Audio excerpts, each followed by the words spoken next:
I want to start on the economy, sir, which obviously the biggest issue for voters. We got new numbers today, better than expected job numbers. Much better. At the same time, the economy shrank in the first quarter. You've been arguing all week that this is President Biden's economy. Is this now your economy, sir? Well, I think certain aspects of it are. Costs are. I was able to get down the costs, but even that, it takes a while to get them down, but we got them down good. We lost $5 to $6 billion a day with Biden. $5 to $6 billion. And I've got that down to a great number right now in a record time. You know, we're talking about 100 days. But just think of what that is. $5 billion a day we're losing on trade. And we were very tough with China, as you know. We put a 145% tariff on. Nobody's ever heard of such a thing.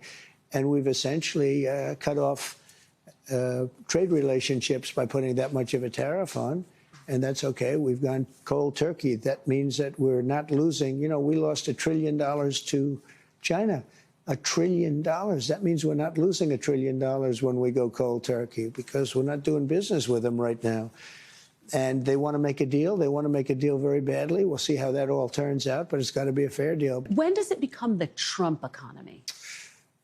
It partially is right now. And I really mean this. I think the good parts are the Trump economy and the bad parts are the Biden economy because he's done a terrible job. He did a terrible job on everything.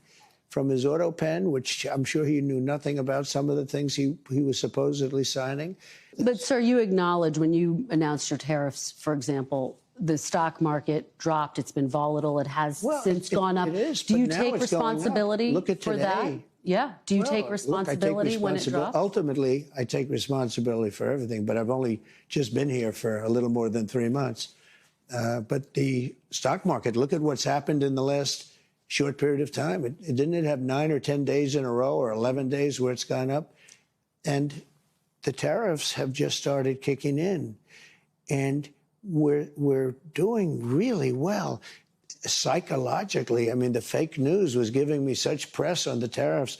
The tariffs are going to make us rich. We're going to be a very rich country. So let's talk about the tariffs. And I want to ask you about something you said this week. Got a lot of attention. You were at your cabinet meeting. You said, quote, I'm going to quote what you said, maybe the children will have $2 instead of $30. Yeah. And maybe the $2 will cost a couple of bucks more than they would normally. Are you saying that your tariffs will cause some prices to go up? No, I think the tariffs are going to be great for us because it's going to make us rich. But you said some dolls are going to cost more. Isn't that an acknowledgement that some prices will go up? I don't think a beautiful baby girl that's 11 years old needs to have 30 dolls. I think they can have 3 dolls or 4 dolls. Because what we were doing with China was just unbelievable. We had a trade deficit of hundreds of billions of dollars with China. When you say they could have $3 instead of $30, are you saying Americans could see empty store shelves? No, I'm not saying that. I'm just saying they don't need to have $30. They can have 3. They don't need to have 250 pencils. They can have 5.